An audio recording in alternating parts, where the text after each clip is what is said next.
बिस्मिल्लाहिर्रहमानिर्रहीम। अस्सलामुअलैकुम dear students.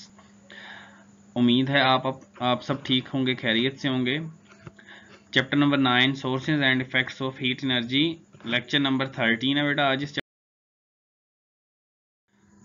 आज के लेक्चर की बेटा आउटलाइन में आपके पास है applications of thermal expansion and contraction of solids, fixing axial of a wheel and electric iron.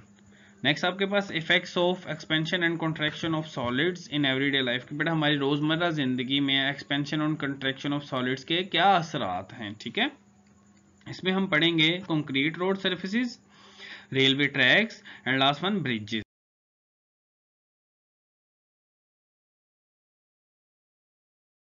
इसमें बेटा आपके पास thermal applications of thermal expansion and contraction of solids.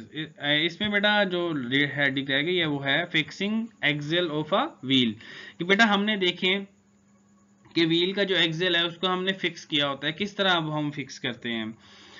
First the axial is immersed into a cooled mixture so that it contracts. बेटा हम क्या करते हैं, सबसे पहले जो पहले वाली डायग्राम है इसके अंदर हम क्या करते हैं, एक मिक्सचर लेते हैं, ठंडा मिक्सचर लेते हैं, हम उसके अंदर इस एक्सियल को क्या कर देते हैं, रख देते हैं। ये जो हमने बेटा रखा हुआ है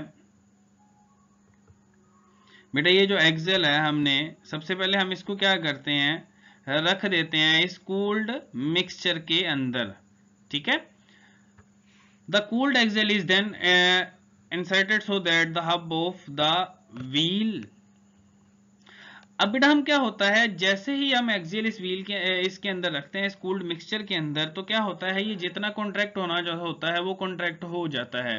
मीन दैट बेटा ये सुकड़ जाता है। और उसके बाद हम क्या करते हैं, इस आपके पास एक्सेल को हम क्या करते हैं, इस हब के अंदर इंसर्ट कर देते हैं। यहाँ पे जो बेटा ये होल है इसके अंदर हम इसको क्या कर देते हैं, ही व्हील का जो हब है इसके अंदर हम इंसर्ट कर देते हैं इस स्पेस के अंदर। ये जो स्पेस है आपके पास बेटा, अब होता क्या है, जैसे ही बेटा हम इसको हीट अप करते हैं तो वो इजीली क्या है बेटा वार्म अप होता है। जब ये चलता है तो बेटा ये क्या होता है, हीट अप होता है और वो आपके पास एक्सपैंड हो जाता है और इस एक्सेल के अंदर इजीली क्या हो जाता है, आपके पास फिट हो जाता है वार्म अप होने से, गर्म होने से। इलेक्ट्रिक आयरन यानी बेटा जो इस्त्री आप घरों में आमतौर पे यूज करते हैं। अब होता क्या है उसमें, देखें ये बेटा इसकी डायग्राम है। अब देखते हैं इसमें हम है क्या, electric iron is also use bimetallic strip to work. बेटा जैसे आपने पढ़ा था फायर अलार्म के अंदर वो भी बायोमेटालिक स्ट्रिप यूज करती थी, ये भी आपके पास जो इलेक्ट्रिक आयरन है ये भी आपके पास क्या यूज करती है, बायोमेटालिक स्ट्रिप यूज करती है।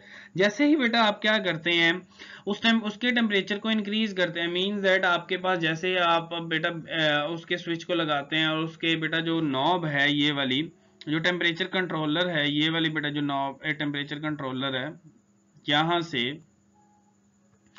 से आप क्या करते हैं, उसके बेटा आप उसके टेम्परेचर को बढ़ाते हैं, यानी स्नॉब को मूव करते हैं आगे की जानिब। तो क्या होता है, वो हीट अप होना शुरू होते हैं, उसको इलेक्ट्रिसिटी प्रोवाइड होना शुरू हो जाती है।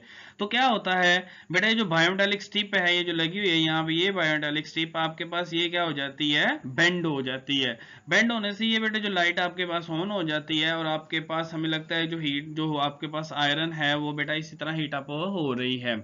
जब आपके पास इतनी हीट प्रोवाइड हो जाती है उसको कि आप जिससे आप इजीली कपड़े इस्त्री कर सकते हैं, तो बेटा जो आपके पास जो बायोमेटालिक स्ट्रिप है ये दोबारा आपके पास क्या है, अपनी असल हालत में वापस आ जाता है। और इसी तरह जो आयरन है वो बेटा आपके पास गर्म की गर्म रहती है कांस्टेंट टेम्परेचर पे। मीन दैट जब तक आप इस नॉब को मूव नहीं करेंगे उसका जो आपके पास टेम्परेचर है वो एक तरह का कांस्टेंट ही रहेगा। ठीक है, तो इस तरह आप जो बायोमेटालिक स्ट्रिप की हेल्प से हम इसको क्या करते हैं, कंट्रोल करते हैं।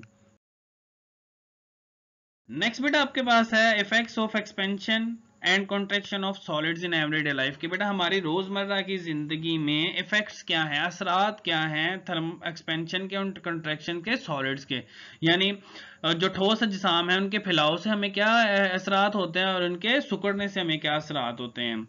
इसमें सबसे पहले कंक्रीट रोड सर्फेसिस की। बेटा जो हमारे जो यहाँ पे रोड होते हैं, सड़कें होती हैं जो कंक्रीट की बनी, जो पत्थर वगैरह की बनी होती हैं, इसका इस पे क्या इफेक्ट आते हैं।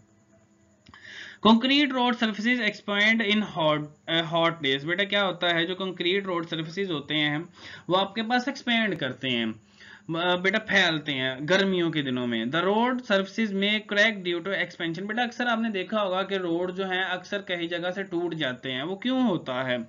वो इसी वजह से होता है कि बेटा जब वो एक्सपेंड करते हैं तो उनमें क्रैक्स आ जाते हैं, फैलने के लिए जगह कम पड़ जाती है, तो उनमें क्या है बेटा वो खराब हो जाते हैं, टूट जाते हैं रोड। अब इस प्रॉब्लम को हम ओवरकम करने के लिए करते क्या है? Concrete blocks are laid with gaps between them. These gaps allow the road surfaces to expand and contract during hot or cold weather. बेटा ये आपके पास क्या होता है, ये जो हमने ये लगाए हुए हैं ये इसके अंदर, ये इसीलिए हमने जो बेटा ये आपके पास ब्लॉक्स लगाए होते हैं, मेटल ब्लॉक्स, ये क्या है इसमें, ये बेटा इसको आपके पास क्रैक होने से बचाते हैं। मींस दैट सर्दियों गर्मियों के दिन में जब रोड एक्सपेंड करता है तो ये जो क्रैक्स हैं आपके पास, ये जो बेटा हमने ब्लॉक्स लगाए हुए हैं, ये गैप आपस में मीट कर जाते हैं, एक्सपेंड कर जाते हैं, तो इस तरह जो क्रैक है वो आपके पास रोड में नहीं आते हैं। और आपके पास सर्दियों के दिनों में यही बेटा क्या है, आप दोबारा आपके पास कॉन्ट्रैक्ट कर जाते हैं, यानी सुकड़ जाते हैं। तो इसी तरह जो कंक्रीट रोड सर्फेसिस हैं वो खराब होने से, टूटने से बच जाते हैं। ये कुछ की और डायग्राम है, इस तरह के बेटा हम ब्लॉक्स हैं उसके अंदर इस्तेमाल करते हैं और आपके पास जो रोड है वो सेफ रहते हैं हमारे। तो हमारी रोजमर्रा की जिंदगी में आता है वो आपके पास रेलवे ट्रैक्स हैं। Have you seen gaps between rail tracks? बेटा जो आपके पास पटरियां होती हैं रेल की, उसके ऊपर इस तरह आपने अक्सर गैप देखा होगा कि उन दोनों के दरमियान में थोड़ा सा गैप होता है, ठीक है। अब वो गैप क्यों होता है? These gaps are provided to allow rail tracks for thermal expansion. Means that बेटा जो गैप है ये इनको एक्सपेंड करने से आपके पास इनके हेल्प आउट करता है। मीन्स दैट अगर क्या होगा, ये गैप नहीं होगा तो ये आपके पास जो इसके ट्रैक्स हैं, लोहे के ट्रैक्स होते हैं ना, तो ये एक्सपेंड नहीं कर सकते हैं। अब if a continue metal track is laid, it will expand in hot days and बल्क। बेटा होगा क्या अगर आपके पास इस तरह ये गैप्स नहीं होंगे जो फर्स्ट पिक्चर में दिखाए गए हैं, तो क्या होगा, ये बल्क हो जाएंगे, टेढ़े मेढ़े हो जाएंगे। जैसे ही वो एक्सपेंड करेंगे, एक्सपेंड करने के लिए उनको जगह नहीं मिलेगी, तो आपके पास ये टेढ़े मेढ़े ट्रैक्स हो जाएंगे। तो आपके पास क्या होगा, इस तरह इसके ऊपर जो गाड़ी अगर खुदा न खास्ता आती है तो बेटा वो क्या है, एक्सीडेंट का शिकार हो सकते हैं। इसलिए हम क्या करते हैं, इनको गैप्स रखते हैं इनके दरमियान में, ताकि ये एक्सपेंड करें और आपस में मिल भी जाए, तो मगर इतनी जगह हो कि आपके पास ये इजीली एक्सपेंड कर सके और सर्दियों के दिनों में ये दोबारा कॉन्ट्रैक्ट होकर अपनी जगह पे वापस आ जाते हैं। These rail tracks are held by fish plates and fitted by bolts and nuts through oval holes. बेटा ये जो आपने अक्सर देखा होगा, ये जो आपके पास हैं गैप, ये हमने इस तरह ये जो प्लेट्स हैं इनके जरिए से, और ये जो बोल्ट्स हैं आपके पास, इनके जरिए से जो फिश प्लेट्स हैं बेटा, स्ट्रिप्स की मदद से इनको जोड़ा होता है आपस में, उनके दरमियान में से हमने बोल्ट पास किया जाता है ताकि ये सही तरह फिट रहे, ठीक है, हिले नहीं अपनी जगह से। नेक्स्ट बेटा आपके पास जो इफेक्ट आता है वो है ब्रिजेस के ऊपर, यानी जो हमारे जो ब्रिज हैं उनके ऊपर क्या इफेक्ट आता है। अब अक्सर आपने देखा होगा जो ब्रिज हैं हमारे, एक तरफ से हमने क्या किए होते हैं, फिक्स किए होते हैं, और दूसरी तरफ से ये बेटा रोलर्स होते हैं इसके ऊपर लगे हुए, यहाँ ये जो रोलर्स हैं ये लगे होते हैं। अब ये क्यों लगे होते हैं, बेसिकली इनका क्या मकसद होता है? Iron girders are used in the construction of some bridges. बेटा गडर्स क्या है, अक्सर जो आपने देखा होगा, हम उर्दू में जिसको गार्डर कहते हैं, जब आप अपने घर की छत डालते हैं तो उसके अंदर जो गार्डर हम यूज करते हैं उनको गडर्स हम कह रहे हैं, जो आयरन के गडर्स जो हम यूज करते हैं। हम अक्सर जो कंस्ट्रक्शन है ब्रिजेस की, जो हमारे आपके पास ब्रिज हैं उनके कंस्ट्रक्शन में हम क्या अक्सर यूज करते हैं, गडर्स यूज करते हैं उसको बनाने के लिए हम।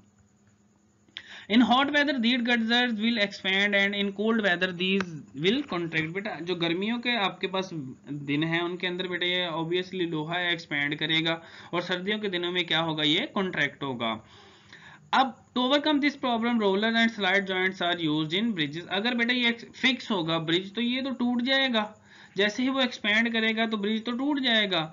अब और जो कॉन्ट्रैक्ट करेगा, ज्यादा कॉन्ट्रैक्ट करेगा, फिर भी नुकसान है। तो हम क्या करते हैं, इसको बचने के लिए हम ये जो रोलर्स हैं यहाँ पे ये यूज करते हैं। तो क्यों यूज करते हैं, जैसे अगर वो गडर जो हैं वो एक्सपेंड करें तो इन ब्रिज इस रोलर के ऊपर मूव हो जाए, ठीक है, और अगर ये कॉन्ट्रैक्ट करे फिर भी इसी रोलर के ऊपर क्या हो, मूव हो। तो इस तरह हम इसको गिरने से, खराब होने से, इस जो ब्रिजेस हैं इनके गुजरगाहें हैं, इनको टूटने फूटने से हम इस तरह बचा लेते हैं। Rollers and sliding joints allow the girders to expand and contract. इसी यही रोलर्स बेटा इनको क्या करते हैं, हेल्प आउट करते हैं एक्सपैंड करने में और कॉन्ट्रैक्ट करने में। था डायरी में आपके पास शॉर्ट क्वेश्चन नंबर 4, 5, 7 है एक्सरसाइज का, और लॉन्ग क्वेश्चन नंबर 5 है, और रिटर्न में आपके पास शॉर्ट क्वेश्चन नंबर 5 है, 4 और 5 है एक्सरसाइज का। थैंक यू बेटा, अल्लाह हाफिज।